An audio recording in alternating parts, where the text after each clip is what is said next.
स्वागत है आपका मेरे YouTube चैनल में। आज पूरे 2 दिन के बाद मैं वीडियो बना रहा हूँ। इसका कारण ये है कि बहुत ज़्यादा बारिश हो रही थी और साथियों, बारिश में आप जानते हो कि वीडियो अच्छा नहीं बनता है, क्योंकि यहाँ बहुत बारिश हो रही थी और यहाँ पर बिजली भी गुल थी, तो थोड़ा सा अंधेरे के हिसाब से तो यहाँ पर अपन ने फिर से शुरू किया। मानव रोगों के बारे में अपन पढ़ रहे थे, उसी क्रम में अब हम सबसे पहले रोगों के बारे में पढ़ चुके हैं। जो जीवाणु जनित रोग होते हैं उनके रोग जनकों के बारे में अपन ने पढ़ा है। उसके बाद अपन ने लैंगिक संक्रमण से होने वाले रोगों के बारे में पढ़ा था, यौन रोगों के बारे में पढ़ा था, जिसमें गोनोरिया, सिफिलिस और एड्स, HIV एड्स के बारे में पढ़ा था। अब हम यहाँ पर एक दूसरा रोग है मानव रोगों में, यकृतशोथ या हेपेटाइटिस ए के बारे में पढ़ेंगे। यकृतशोथ कहते हैं इसको, और इसे आप जानते हैं जैसा अपने सामान्य भाषा में पीलिया कहा जाता है, जॉन्डिस कहा जाता है। इसमें अधिकतर जो पीलियाग्रस्त व्यक्ति होता है उसके लिए आपको देखना होगा कि पीलिया यकृत से संबंधित होता है, इसीलिए इसका नाम यकृतशोथ होता है और यकृत को प्रभावित करने वाला यह रोग है, इसलिए इसका नाम यकृतशोथ कहते हैं। और हेपेटाइटिस ए भी उसको कहा जाता है। और हेपेटाइटिस बी एक दूसरा इसी कैटेगरी का रोग आता है, जिसका अपन बाद में अध्ययन करेंगे। इसे सामान्यतः पीलिया कहा जाता है, जॉन्डिस कहा जाता है और यकृत क्षतिग्रस्त होता है इसमें।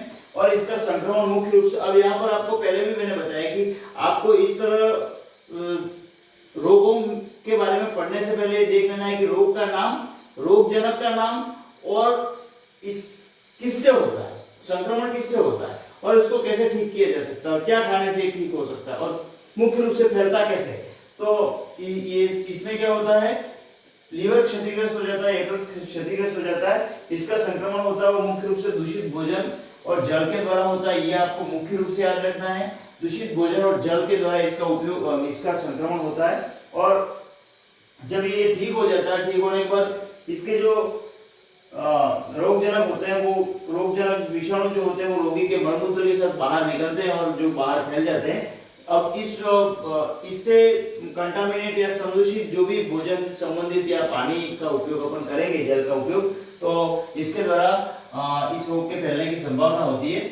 और इसका संक्रमण आम बात है, बहुत ही जनरल ये पाया जाता है पीलिया होना, और अधिकतर 10 वर्ष के बच्चे इससे ज्यादा संक्रमित होते हैं, ये आपको ध्यान रखना है। और 10 वर्ष से कम के बच्चे या बहुत सारे बड़े व्यक्ति भी इसमें ज्यादा संक्रमित होते हैं। और इसमें एक बार संक्रमण होने से दोबारा इसका संक्रमण नहीं के बराबर होता है या कम होता है, क्योंकि इसकी जो एंटीबॉडी वो हमारे शरीर में बन जाती है।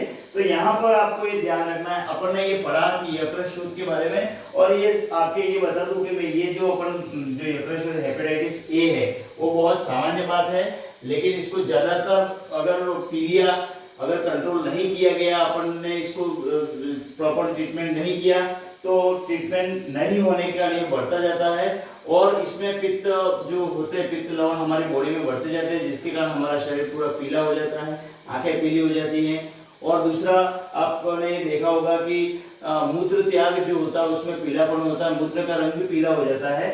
और इसकी पहचान करने के लिए नाखूनों को देखा जाता है, नाखून पीले रंग के हो जाते हैं। और अगर इसका संक्रमण और ज्यादा बढ़ जाए, तो अगर सही तरह से ट्रीटमेंट नहीं किया गया, प्रॉपर ट्रीटमेंट नहीं किया गया, तो इसका संक्रमण होने से और ज्यादा घातक कंडीशन हो जाती है और शरीर में जो ब्लड होता है उसका पानी हो जाता है, मतलब खून का पानी हो जाना, ये इसकी आम बात है। और जिससे व्यक्ति धीरे धीरे बहुत ही दुबला और बहुत ही कमजोर होकर के बहुत उसकी कंडीशन खराब हो जाती है।